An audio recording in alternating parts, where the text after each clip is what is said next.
Listen, I don't think you guys know it, but women are the original NEETs. Women were literally unemployed for most of human history in Western society. They were NEETs, they were unemployed, they were not in education, they were barred from education. That's how not in education they were. They were not in training. They weren't being trained to do anything besides pump out more kids for the medieval version of Chad Thundercock in order to satisfy him and the needs and desires of that community and society, which were governed by the church. Women are the original NEETs. Women are the original NEETs because they not only did not have to be employed, they were banned from being employed. So what was their job? It was informal. Their job was being homemakers. Their job was to be oppressed by their husband and the church with these sort of misogynistic institutions that existed in time of old. Now, thankfully today, because of the economic power that has been given to all people throughout this world, women can choose to be housewives if they want to. And in fact, many men have actually chosen to be homebody husbands, raising the kids and being homemakers because their wife makes more money. I saw a segment on PBS NewsHour detailing exactly this dynamic becoming more and more widespread in the United States. And so despite the fact that women were the original NEETs, nowadays it seems more like more and more men are becoming NEETs because they're unemployed, not in education or training, and they are taking care of children to be the homemakers that women historically were. I think for NEET equality, this is a great step forward, but I think we need to go even farther.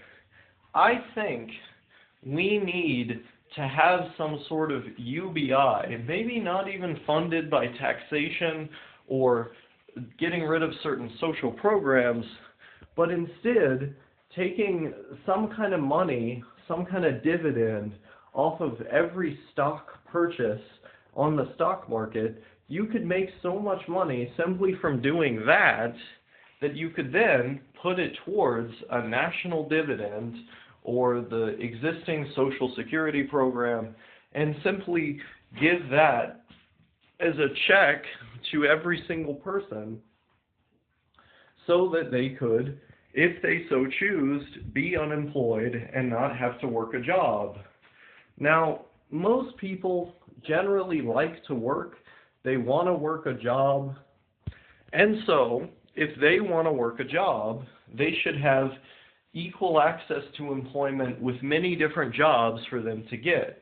This is why we also need a state employment system, you know, the government issuing jobs to everybody, so there's a lot of jobs to go around.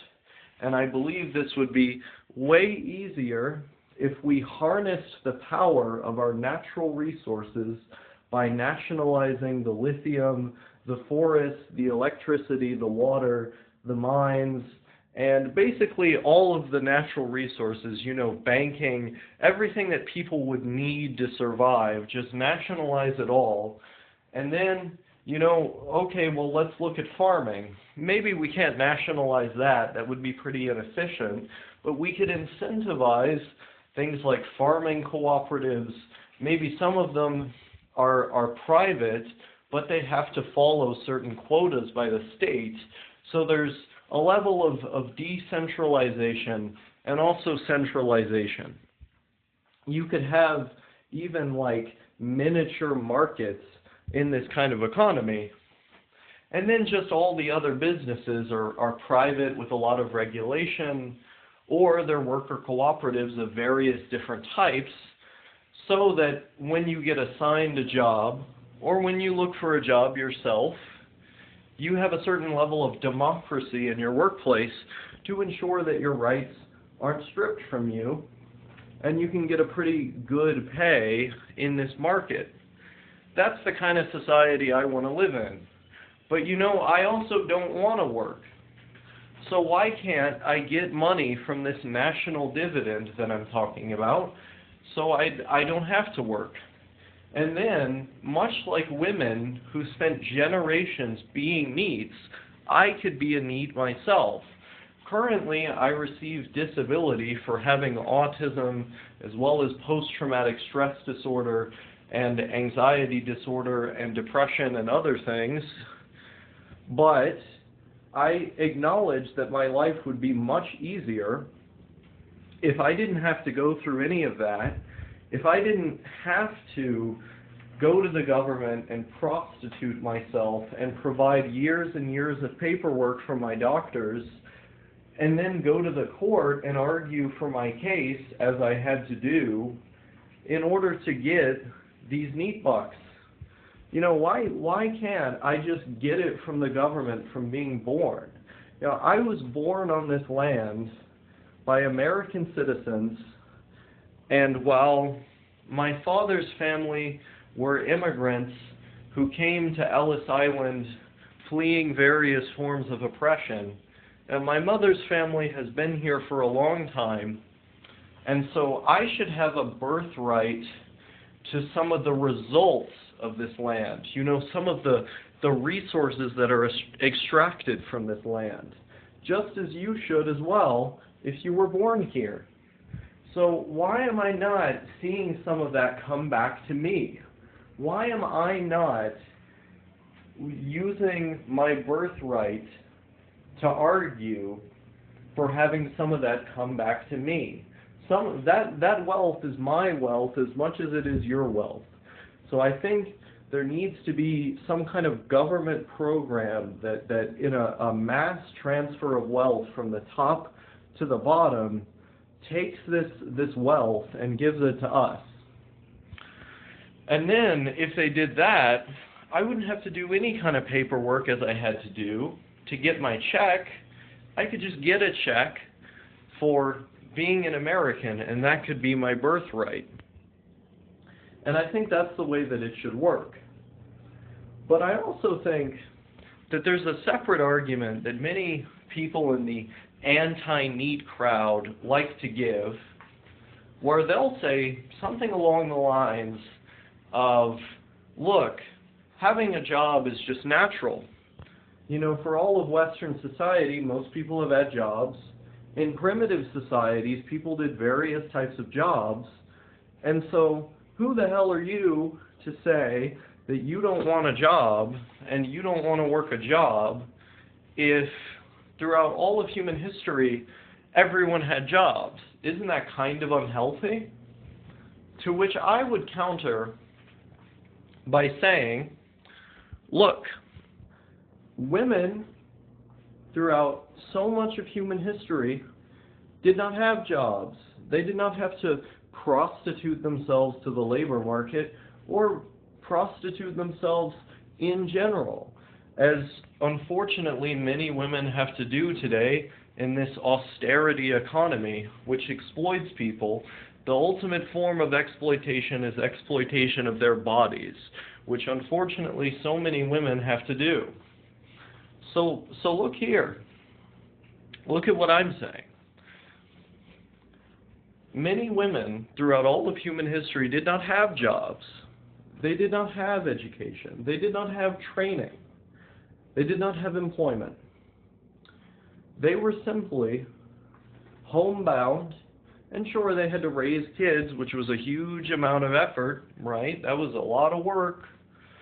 But it was not work in the way that you're thinking about it, in the way that your narrowly focused view, your limited consciousness is thinking about it. And so they didn't have jobs.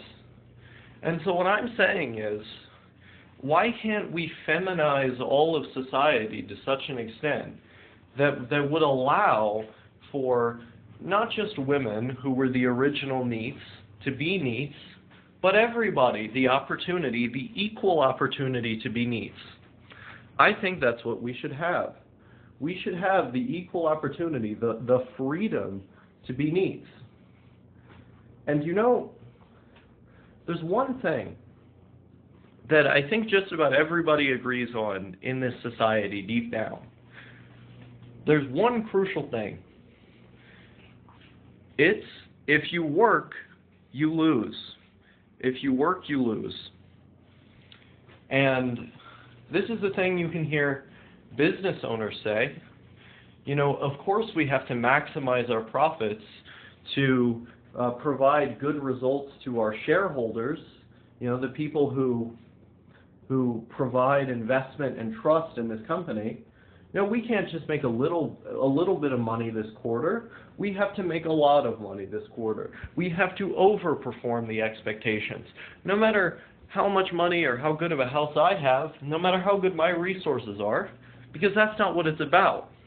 The expectations put on a business is not just to perform, it's not just to sustain itself, it is to expand and grow, to overperform. And so what do? They cut your wages, they cut safety measures for you, regulations wherever possible, they cut around corners, they try to pay as little tax as possible, they try to find every single loophole they can possibly fit themselves into to not follow the rules and to thereby maximize whatever resources there are that they can have. And in so doing, their stock price goes up, the value of their company goes up, the money it's making goes up. And that's what they're supposed to do. And so, if you think about it, it's not really about having a sustainable company. It's not about that. It's not about it just sustaining itself. It's about following this illogical way of looking at the world or way of organizing a business, this illogical tendency to expand and grow at all costs. But somehow that's supposed to trickle down to the rest of us. I don't think history has demonstrated that that's how it works. But you look at all these economies and societies that have followed that logic, and have resulted in miserable failure and poverty. And so, we can't just rely on this to trickle down.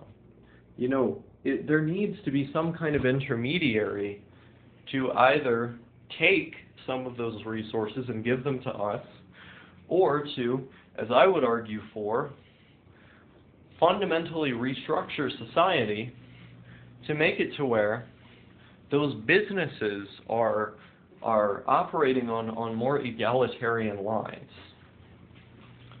And, you know, really that would usher in the kind of society that women have been able to enjoy for many generations, where they didn't have to work. It would provide more freedom to people. But it isn't just about the illogical rationale of the system. You know, these business owners, they do this because they agree. They agree that if you work, you lose. And so they may even know that this rationality of the system is actually irrational, that growth at all costs doesn't actually make a lot of sense when you already have the bag. But they do it anyway because they don't want to lose their business. Because what happens if they lose their business? They become a worker exactly like you. They have to prostitute themselves every single day to a boss who's extracting so much money out of the labor that they've done, often while doing the bare minimum themselves and outsourcing the actual labor associated with running the business to somebody else. So they just kind of sit around. But they make all this money, they rank in record profit again and again and again. It doesn't make any sense. And so you, the worker, you have to live in this environment, and every day you're reminded of that fact, that these people have far more than you, piggybacking off of the wealth that you've generated with your labor. And of course you feel a little bit outraged by that. Reasonably so, I would say. But what happens? The system just keeps perpetuating itself, and the cycle keeps on going. And the capitalist knows this. The business owner knows this. And they do not want to have that be their life again. Because they know if you work, you lose. In order to work for somebody else, they are getting something out of you. They are extracting something from you, out of you. They are taking from you. They do not want to be exploited. They want to exploit somebody else to prevent themselves from being the exploitee. So they'd rather be the exploiter. And so they know if you work, you lose. And that's why they do this. They do everything their shareholders tell them to do in order to make their company as big as possible and generate as much wealth as possible, because that's how they don't become a worker again. And it's a sad reality, but they know that if you work, you lose. But for the longest time, women weren't working. Women were the original NEETs because, again, they were literally prevented from having employment. And so if somebody tells you, oh, this NEET lifestyle thing, this unemployment thing is so unnatural, just tell them to read a history book. Open a history book up and look at what women were doing for a millennia. And you will quickly find out that many of those women were perfectly fine, not in employment, education, or training.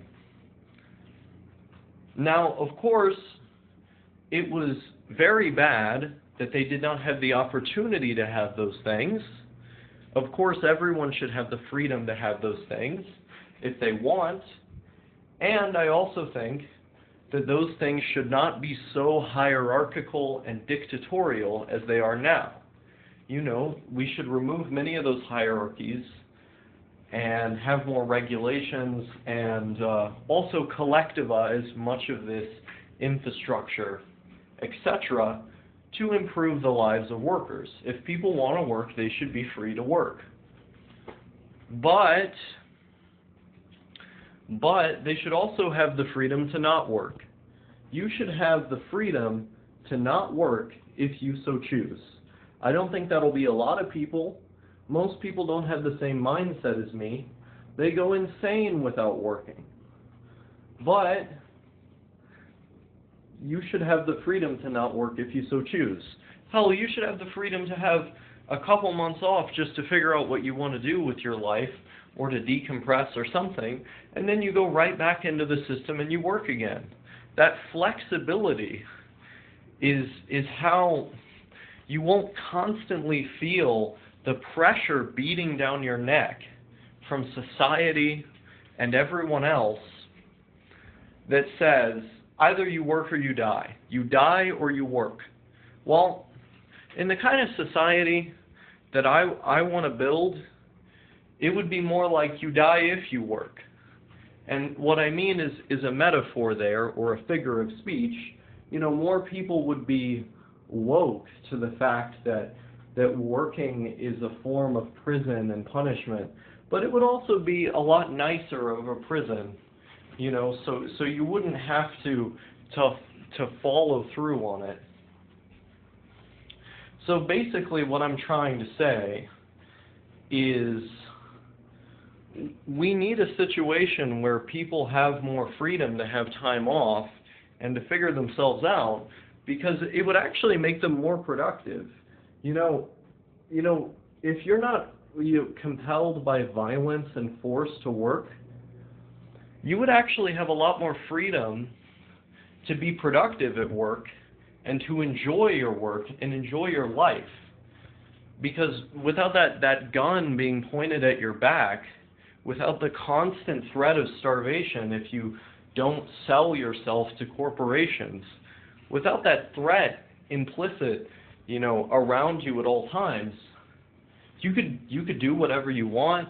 You could have time to decompress. You could have time to work on yourself, your mental health, eating healthy, exercising, being healthy, being happy, your personal relations with family.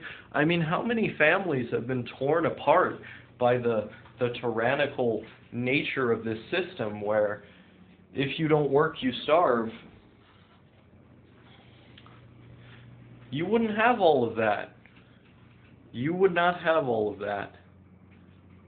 And it would create a situation where when you do go back to work after whatever break you had, or if you choose to have another job because you actually have leeway to look for one, when you leave you have some kind of safety net. When you do go to work again, you'd be a lot happier and a lot more productive because your mental health wouldn't get in the way.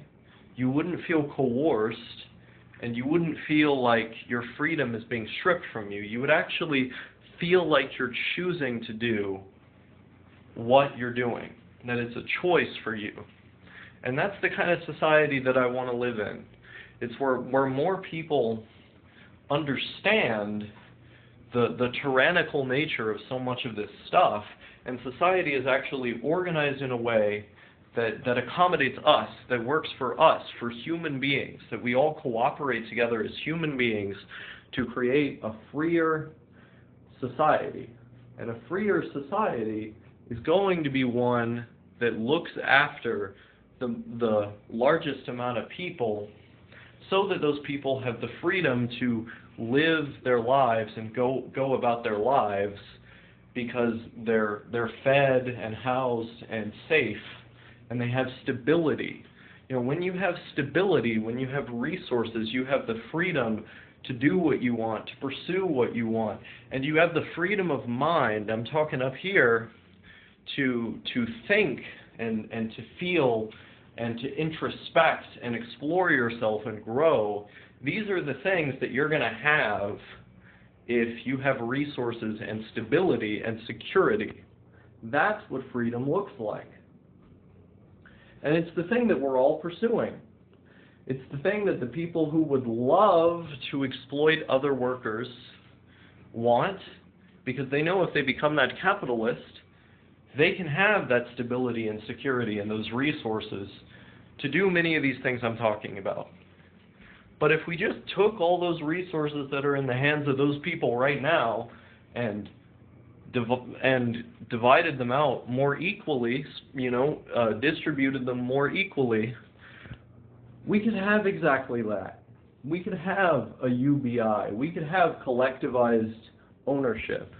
We could have social housing. And we could then create a society where more people are free to be NEETs, especially with the advent of automation, automating out a lot of these jobs. We can have a society where more people are free to be NEETs. And it would not be, quote-unquote, unnatural, because it's a thing that women have been doing for generations. And women are every bit as human as me and you.